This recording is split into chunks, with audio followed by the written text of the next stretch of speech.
ಇಲ್ಲಿಂದ ಮಂಗಳೂರುವರೆಗೆ, ಇಲ್ಲಿಂದ ಇವತ್ತು ಬೆಳಗಾವಿವರೆಗೆ ಯಾವುದೇ ದೇವಸ್ಥಾನಕ್ಕೆ ಹೋಗ್ಲಿಕ್ಕೂ ಅವಕಾಶಗಳಿದೆ. ಬಂಧುಗಳೇ, ಒಂದೇ ಒಂದು ಮಾತು ಹೇಳ್ತೀನಿ. ನಮ್ಮ ಧರ್ಮಸ್ಥಳದ ವೀರೇಂದ್ರ ಹೆಗಡೆ ಅವರು ಒಂದು ಮಾತು ಹೇಳ್ತಾರೆ. ಇವತ್ತು ನಮ್ಮ ಈ ಗ್ಯಾರಂಟಿಯ ಫ್ರೀ ಬಸ್ ವಿಚಾರವಾಗಿ, ಈ ಫ್ರೀ ಬಸ್ ಕೊಟ್ಟಿದ್ರಿಂದ ಮಾನ್ಯ ಮುಖ್ಯಮಂತ್ರಿಗಳಿಗೆ ಅಭಿನಂದನೆ ಮಾಡಿ ಒಂದು ಲೆಟರ್ ಬರೀತಾರೆ. ಏನಂತ ಗೊತ್ತಾ? ಮಾನ್ಯ ಮುಖ್ಯಮಂತ್ರಿಗಳೇ, ನೀವು ಕೊಟ್ಟಿರುವಂತಹ ಗ್ಯಾರಂಟಿ ಯೋಜನೆಯಲ್ಲಿರುವಂತಹ ಫ್ರೀ ಬಸ್ ಕೊಟ್ಟಿದ್ರಿಂದ ಧಾರ್ಮಿಕ ಕ್ಷೇತ್ರಗಳು ತುಂಬಿ ತುಳುಕ್ತದೆ, ನಿಮಗೆ ಅಭಿನಂದನೆಗಳು ಅಂತ ಹೇಳಿದ್ದಾರೆ. ಅಂದ್ರೆ ಅವರು ಹೇಳಿದ್ದು ಸುಳ್ಳ? ಇವರು ಬೇಕಾಗಿ ಕಾಟಾಚಾರಕ್ಕೋಸ್ಕರ ಬಿಜೆಪಿ ಅಲ್ಲಲ್ಲಿ ಫೇಸ್ಬುಕ್ ಅಲ್ಲಿ ಈ ತರ ಹೇಳಿಕೆಗಳನ್ನು ಕೊಡ್ತಾರೆ. ಯಾರು ಗ್ಯಾರಂಟಿ ಯೋಜನೆ ಬೇಡ ಅಂತ ಹೇಳುವಂತ ಶಕ್ತಿ ಯಾರಿಗೂ ಇಲ್ಲ ಈ ರಾಜ್ಯದಲ್ಲಿ. ಕಡು ಬಡವನ ಹೊತ್ತು ಹೆಣ್ಣು ಮಕ್ಕಳಿಗೆ 2,000 ರೂಪಾಯಿ ಏನು ಸಾಮಾನ್ಯ ವಿಚಾರವಲ್ಲ. 5 ಕೆಜಿ 10 ಕೆಜಿ ಅಕ್ಕಿ ಸಾಮಾನ್ಯ ವಿಚಾರವಲ್ಲ. ಎಷ್ಟೋ ಜನರ ಮನೆಯಲ್ಲಿ ಊಟ ಇಲ್ಲದೆ ಇರುವಂತ ಸಂದರ್ಭ ನಾವು ನೋಡಿದ್ದೀವಿ. ಅಂತ ಅವಕಾಶಗಳನ್ನು ರಾಜ್ಯ ಸರ್ಕಾರ ಕೊಟ್ಟಿದೆ. ಕರೆಂಟ್ ಇವತ್ತು ಫ್ರೀ ಕೊಟ್ಟಿರುವಂತದ್ದು. ಇವೆಲ್ಲ ಸಾಮಾನ್ಯ ವರ್ಗದವರು ಬಡತನದಿಂದ ಮುಕ್ತರಾಗಿ ಮೇಲು ಬರ್ತಾರೆ. ಸಾಮಾನ್ಯ ವರ್ಗದವರು ಬಡತನದಿಂದ ಮುಕ್ತರಾಗಿ ಮೇಲು ಬರುವಂತ ಅವಕಾಶ ಸಿಕ್ಕಿದೆ ಅವರಿಗೆ. ಎಷ್ಟೋ ಹೆಣ್ಣು ಮಕ್ಕಳು ಹೇಳ್ತಾ ಇದ್ರು, ಸರ್ ನಮ್ಮ ಮನೆಗೆ ಒಂದು LED ಟಿವಿ ತಗೊಂಡಿದ್ದೀವಿ ಸರ್, ನಮ್ಮ ಮನೆಗೆ ಒಂದು ಬಾವಿ ತಗ್ಸಿದೀವಿ ಸರ್, ನಮ್ಮ ಮನೆಯಲ್ಲಿ ಬೋರ್ವೆಲ್ ಹೊಗ್ಸಿದೀವಿ ಸರ್, ತಗೊಂಡಿದೀವಿ ಸರ್, ಮತ್ತೆ ಹಲವಾರು ಸೀರೆ ಕೊಡ್ಸಿದೆ, ಅದು ಕೊಡ್ಸಿದೆ ಅಂತ ಅವ್ರು ಎಷ್ಟು ಹೆಣ್ಮಕ್ಳಿಗೆ ಅದೆಲ್ಲ ಹೇಳೋದು ಎಷ್ಟು ಖುಷಿ ಆಗುತ್ತೆ. ಈ ರೀತಿ ಆದಂತ ಯೋಜನೆಯನ್ನ ಟೀಕೆ ಮಾಡೋರು ಬಹಳ ಜನ ಇದ್ದಾರೆ. ಈ ಟೀಕೆ ಮಾಡೋರು ಏನಾದ್ರು ಈ 5 ಗ್ಯಾರಂಟಿಯನ್ನ ಮುಂದೆ ಅವ್ರು ಏನಾದ್ರು ನಿಲ್ಲಿಸ್ತೀನಿ ಅಂತ ಬೇಕಾದ್ರೆ ಕೊಡ್ತಾರೆ ಕೇಳಿ, ಅವ್ರು ಗ್ಯಾರಂಟಿ ಹೇಳ್ತಾರೆ ಅದಕ್ಕೆ ಕೇಳಿ ಬೇಕಾದ್ರೆ ಅವ್ರು ಯಾರಾದ್ರು. ಈ ಗ್ಯಾರಂಟಿಯನ್ನು ನಾವು ಕೊಡೋದಿಲ್ಲ, ನಾನು ಯಾರು ಕೊಡೋದಿಲ್ಲ ಅಂತ ಟೀಕೆ ಮಾಡೋರು ಮುಂದೆ ಹೇಳ್ತಾರೆ. ಅವರು ಹೇಳಕ್ಕೆ ಸಾಧ್ಯನೇ ಇಲ್ಲ. ಈ ಗ್ಯಾರಂಟಿ ಯೋಜನೆ ಯಾರೇ ಟೀಕೆ ಮಾಡಿದ್ರು ಸಹ 5 ವರ್ಷಗಳ ಕಾಲ ನಮ್ಮ ಸರ್ಕಾರ ಇರುವವರೆಗೂ ಈ ಗ್ಯಾರಂಟಿ ಯೋಜನೆಯನ್ನು ನಿಮಗೆ ಕೊಡ್ತೇವೆ ಅಂತ ಮಾತನ್ನ ಯಾವ ಕಾರಣಕ್ಕೂ ನಾವು ನಿಲ್ಲಿಸುವುದಿಲ್ಲ. ಬಹಳ ಪಡ್ಕೊಳ್ತಾರೆ. ಎಲ್ಲಿ ಬಹಳ ಜನ ಟಿವಿಯಲ್ಲಿ ಕೆಲವರು ಹೇಳಿಕೆ ಕೊಡ್ತಾರೆ. ಎಲ್ಲಿ ಬಂತ ಗ್ಯಾರಂಟಿ ಯೋಜನೆ ಅಂತ ಕೇಳ್ತಾರೆ. ಅಂದ್ರೆ ಅವ್ನಿಗೆ ಏನ್ ಗೊತ್ತಿರ್ತದೆ? ಅವರಿಗೆ ಗ್ಯಾರಂಟಿ ಯೋಜನೆ ತೆಗೆದುಕೊಂಡವ್ರಿಗೆ ಗೊತ್ತಿದೆ. ಎಲ್ಲೋ 1 ತಿಂಗಳ ಕೊಡೋದು ಲೇಟ್ ಆಗ್ಬೋದು. 1 ತಿಂಗಳ ಬಿಟ್ರೆ 2 ತಿಂಗಳ ಬಿಟ್ರೆ 3ನೇ ತಿಂಗಳಿಗೆ ಕೊಡ್ತೇವೆ. ನಾವು ಯಾವತ್ತೂ ನಾವು ನಿಲ್ಸಿದಿಲ್ಲ. ಆದ್ರೆ 54,000 ಕೋಟಿಯನ್ನು ಇವತ್ತು ಬಡ್ಜೆಟ್ ಅಲ್ಲಿ ಇಟ್ಟು ಪ್ರತಿ ತಿಂಗಳು ಸಹ ನಾವು ಕೊಡ್ಲಿಕ್ಕೆ ಅವಕಾಶ ಇದೆ. 1 ತಿಂಗಳಲ್ಲಿ ಕೊಡಕ್ಕಾಗಿಲ್ಲ ಅಂದ್ರೆ ಮತ್ತೆ ತಿಂಗಳು ಬರ್ತಾರೆ. ಇದು ಮುಂಚಿತಲ್ಲೂ ಸಹ ಕೆಲವು ಪೆನ್ಷನ್ ಬರುವ ಹಂಗೆ ಆಗ್ತಿತ್ತು. 1 ತಿಂಗಳು ಬರಲ್ಲ ಅಂದ್ರೆ ನೆಕ್ಸ್ಟ್ ಮಂತ್ ಅಲ್ಲಿ ಕೊಡುವಂತ ಕಾರ್ಯಕ್ರಮವನ್ನ ಮಾಡ್ಕೊಂಡು ಬಂದಂತದ್ದು ಇದೆ ಇವತ್ತು. ಅದರಿಂದ ನನಗೆ ಬಹಳ ಪ್ರಿಯವಾದಂಥದ್ದು ಈ ಗ್ಯಾರಂಟಿ ಯೋಜನೆ. ಜನ ಸಾಮಾನ್ಯರು ಬದುಕಲಿಕ್ಕೆ ಅವಕಾಶ ಸಿಕ್ಕಿದೆ. ಎಷ್ಟೋ ಜನ ಹಳ್ಳಿಯ ರೈತ ನಮ್ಮ ಹೆಣ್ಣು ಮಕ್ಕಳು 1,100 ರೂಪಾಯಿ 10 ಸಿಲಿಂಡರ್ ಬಂದ ಸಂದರ್ಭದಲ್ಲಿ ಎಲ್ಲ ಸಿಲಿಂಡರ್ ಅನ್ನ ಮನೆಯ ಮೂಲೆಯಲ್ಲಿ ಇಟ್ಟಿದ್ರು. ಇವತ್ತು ಆ ಸಿಲಿಂಡರ್ ಎಲ್ಲರ ಮನೆಗೆ ಉರಿತಾ ಇದೆ ಅಂತ ಹೇಳಿದ್ರೆ ಇದು ಗ್ಯಾರಂಟಿ ಯೋಜನೆಯ ಒಂದು ಪ್ರತಿಫಲವಾಗಿ ಸಿಕ್ಕಿರುವಂತ ಕೊಡುಗೆ ಅಂತ ನನಗೆ ಹೆಮ್ಮೆಯಿಂದ ಹೇಳ್ತೇನೆ. ಬೇಕಾದ್ರೆ ಹೇಳಬೇಡಿ, ಹಳ್ಳಿ ಕಡೆ ನಮ್ಮ ಊರ್ ಕಡೆ ಎಲ್ಲ ನೋಡಿದ್ದೇನೆ. ಅಂತ 1,100 ರೂಪಾಯಿ ಆಗಲ್ಲ ಸರ್ ನಮ್ಮ ಹತ್ರ ಅಂತ ಕೂಲಿ ಕಾರ್ಮಿಕರಲ್ಲ ಅದನ್ನ ಮೂಲೆಗೆ ಇಟ್ಟಿದ್ರು. ಈಗ 2,000 ರೂಪಾಯಿ ಬಂದ ಮೇಲೆ ಈಗ ಅದೇನು 100 ರೂಪಾಯಿ 200 ಕಮ್ಮಿ ಆಗಿದೆ. 900 ರೂಪಾಯಿ ಹತ್ರ ಬಂದು ತಗೊಂಡು ಇನ್ನು ಉಳಿಕೆದು ಹಚ್ಚಿದ್ರು ಅದಕ್ಕೆ ಇದಕ್ಕೆ ಖರ್ಚಿಗೆ ಇಟ್ಕೊಂಡು ಕೆಲಸ ಮಾಡ್ತಾ ಇದ್ದಾರೆ. ಅಂದ್ರೆ ಇದೊಂದು ಹೆಮ್ಮೆ ತರುವಂತ ಯೋಜನೆ ಆಗಿದೆ ಬಂಧುಗಳು ಇವತ್ತು.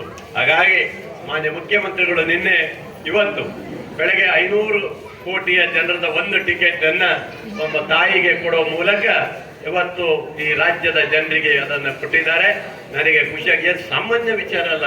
ಜನ 500 ಕೋಟಿ ಜನ ಪ್ರಯಾಣ ಮಾಡ್ತಾರೆ ಅದು ಬಂದ್ರೆ ಫ್ರೀ ಆಗಿ ಅಂತ ಹೇಳಿದ್ರೆ ಯಾರೂ ನಂಬಲಿಕ್ಕೆ ಸಾಧ್ಯ ಇಲ್ಲ. ಇವತ್ತು ಹೇಳ್ತಿರಲ್ಲ ಬಿಜೆಪಿಯವರೇ, ನೀವು ನಿಮ್ಮ ಯೋಗ್ಯತೆಗೆ 5 ವರ್ಷದಲ್ಲಿ 1 ಬಸ್ ಕೊಡಕ್ ನಿಮಗೆ ತಾಕತ್ತಿರಲಿಲ್ಲ.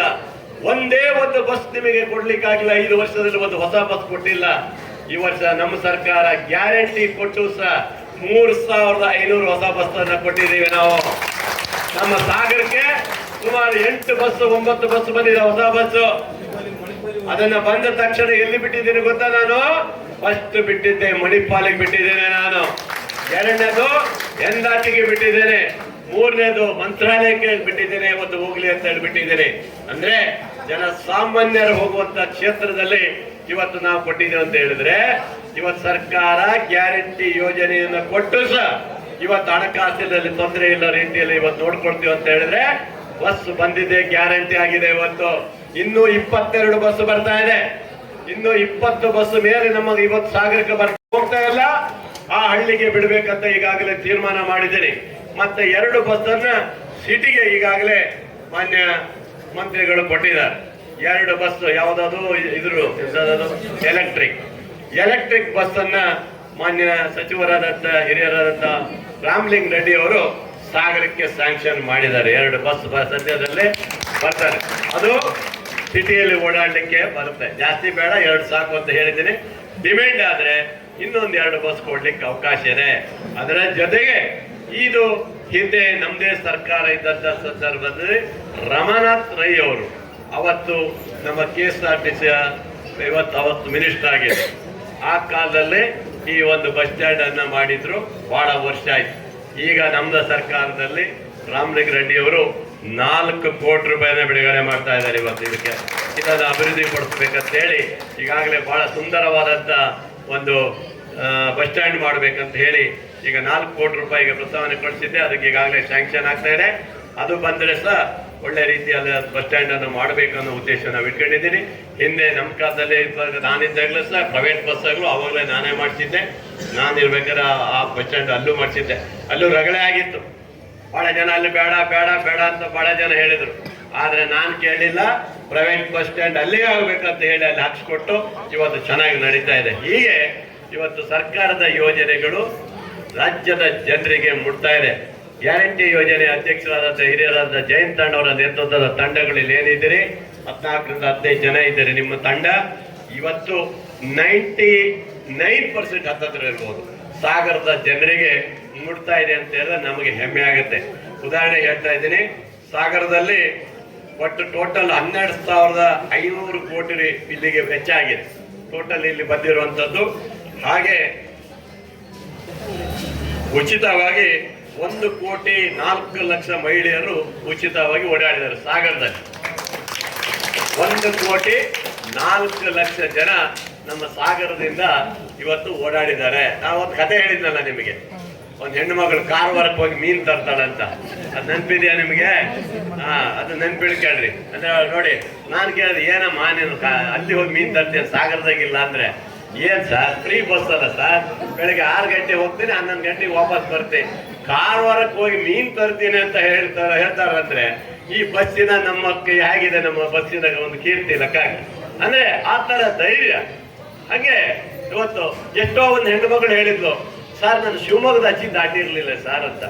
ಇವಾಗ ಹೇಳಿದ್ಲು, ನಾನು ಶಿವಮೊಗ್ಗನು ದಾಟಿ ಹೋಗಿ ಬಂದಿದ್ದೀನಿ ಸರ್, ಬೆಂಗಳೂರು ಕಡೆನೂ ಹೋಗಿ ಬಂದಿದೆ ಅಂತ ಹೇಳಿದ್ರೆ ಎಷ್ಟು ಖುಷಿ ಆಗಲ್ಲ ರೀ. ಆ ಬಡತನದ ಇದು ಯಾರಿಗೂ ಗೊತ್ತಿರಲ್ಲ ರೀ. ಬಡತನ ಬಸ್ ಫ್ರೀ ಕೊಟ್ಟಿದ್ರಿಂದ ಸಾರ್ವಜನಿಕರಿಗೆ, ಮಹಿಳೆಯರಿಗೆ ಇವತ್ತು ನಮ್ಮ ಗಾರ್ಮೆಂಟ್ಸಿಗೆ ಬರ್ತಾ ಇದಾರಲ್ಲ, ಆ ಮಹಿಳೆಯರಿಗೆಲ್ಲ ಕೂಡ 10,000 ರೂಪಾಯಿ ಕೊಡ್ತಾರೆ. ಪಾಪ ಬಸ್ಸಿಗೆ ಸುಮಾರು ಹೋಗ್ಬಿಡ್ತಾವ್ರು, ಯಾವ್ದು ವ್ಯಾನು ಪ್ಯಾನು ಮಾಡ್ಕೊಂಡಿರ್ತಿದ್ರು. ಇವತ್ತು ನೋಡಿ ಅವರಿಗೆಲ್ಲರಿಗೂ ಆರಾಮಾಗಿ ಬರ್ತಾ ಇದಾರೆ ನಮ್ಮ ಫ್ರೀ ಬಸ್ಸಲ್ಲಿ. ಆ ದುಡ್ಡು ಉಳಿತಾ, ಸಿಲಿಂಡರ್ ಉಳಿತಾ, ಕರೆಂಟ್ ಬಿಲ್ ಉಳಿತಾ, ಆಮೇಲೆ ಅಕ್ಕಿ ಉಳಿತಾ, ಎಲ್ಲ ಉಳಿದ್ರೆ ಎಷ್ಟು ಚೆನ್ನಾಗಿ ಅವ್ರ ಸಂಸಾರ ಚೆನ್ನಾಗಿ ನಡೀಬಹುದು ಅನ್ನೋ ಉದಾಹರಣೆ ನಿಮಗೆ ಕೊಡ್ತಾ ಬಹಳ ಖುಷಿಯಾಗಿದೆ. ಈ ಯೋಜನೆ ಸತತವಾಗಿ ನಮ್ಮ 5 ವರ್ಷಗಳ ಕಾಲ ಈ ಯೋಜನೆ ನಡಿಬೇಕು ಅನ್ನೋದು ಉದ್ದೇಶ. ರಾಜ್ಯದ ನಮ್ಮ ಮುಖ್ಯಮಂತ್ರಿಗಳಿಗೆ, ಉಪಮುಖ್ಯಮಂತ್ರಿಗಳಿಗೆ, ರಾಮಲಿಂಗ ರೆಡ್ಡಿ ಅವರಿಗೂ ಸಹ ನಾನು ಈ ಸಂದರ್ಭದಲ್ಲಿ ಅಭಿನಂದನೆ ಸಲ್ಲಿಸ್ತೇನೆ. ಬಂಧುಗಳೇ, ನಿಮ್ಮೆಲ್ಲರ ಸಹಕಾರದಿಂದ ಇವತ್ತು ರಾಜ್ಯದಲ್ಲಿ ಎಲ್ಲ ತಾಲೂಕುಗಳಲ್ಲೂ ಸಹ ಗ್ಯಾರಂಟಿ ಯೋಜನೆಯ ನಮ್ಮ ಈ ಒಂದು ಶಕ್ತಿ ಯೋಜನೆಯನ್ನ 500 ಕೋಟಿ ತಲುಪಿದ್ರಿಂದ ಒಂದು ಕಾರ್ಯಕ್ರಮ ಮಾಡಬೇಕಂತ ಹೇಳಿದಾಗ ಸಾರ್ವಜನಿಕರು ನೀವೆಲ್ಲರೂ ಬಂದು ಇಲ್ಲಿ ನಮ್ಮ ಗ್ಯಾರಂಟಿ ಯೋಜನೆ ಅಧ್ಯಕ್ಷರ ನೇತೃತ್ವದಲ್ಲಿ ಒಂದು ಕಾರ್ಯಕ್ರಮ ಮಾಡಿದ್ದೀವಿ. ತುಂಬಾ ಯಶಸ್ವಿಯಾಗಿದೆ. ಹೆಣ್ಣು ಮಕ್ಕಳು ಮತ್ತು ಗ್ಯಾರಂಟಿ ಯೋಜನೆ ಸದಸ್ಯರುಗಳು ಆ ಬಸ್ ಹತ್ಕೊಂಡು ಒಂದು ರೌಂಡ್ ಸಾಗರ ಸಿಟಿ ಸುತ್ತಾಕಿ ತಾವು ಬರ್ಬೇಕಂತ ತಮ್ಮಲ್ಲಿ ಕೇಳ್ಕೊಳ್ತೀನಿ ನಾನು ಇವತ್ತು. ಯಾಕಂದ್ರೆ ಸನ್ಮಾನ ಮಾಡಿದಕ್ಕೆ ಅವರಿಗೂ ಸಾರ್ಥಕ ಇರುತ್ತೆ ಅದು. ಯಾಕಂದ್ರೆ ಒಂದು ಸನ್ಮಾನ ಮಾಡಿದೆ ಅಂತ ಹೇಳಿದ್ರೆ ಅವ್ರಿಗೆ ಖುಷಿ ಆಗುತ್ತೆ. ಇವತ್ತು KSRTC ಎಲ್ಲ ನನ್ನ ಸಿಬ್ಬಂದಿ ವರ್ಗದವರಿಗೂ ಸಹ ನಿಮ್ಮ ಸೇವೆ ಅಪಾರವಾಗಿ ಕೊಟ್ಟಿದ್ದೀರಿ ಸಾರ್ವಜನಿಕರಿಗೆ. ನಿಮಗೂ ಸಹ ಮತ್ತೊಮ್ಮೆ ದೊಡ್ಡ ಚಪ್ಪಾಳೆ ನಿಮ್ಗೆಲ್ಲರೂ ಅವರಿಗೆ ಬರಲಿ ಅಂತ ಹೇಳಿ ಇವತ್ತಿನ ಕಾರ್ಯಕ್ರಮಕ್ಕೆ ಬಂದು ನನಗೂ ಸಹ ಇಲ್ಲಿ ಮಾತನಾಡಲು ಅವಕಾಶ ಕೊಟ್ಟಂತ BR ಜಯಂತ್ ಅವರ ತಂಡಕ್ಕೆ ನನ್ನ ಅಭಿನಂದನೆಯಲ್ಲಿ ಮುಗಿಸ್ಕೊಡ್ತೇನೆ.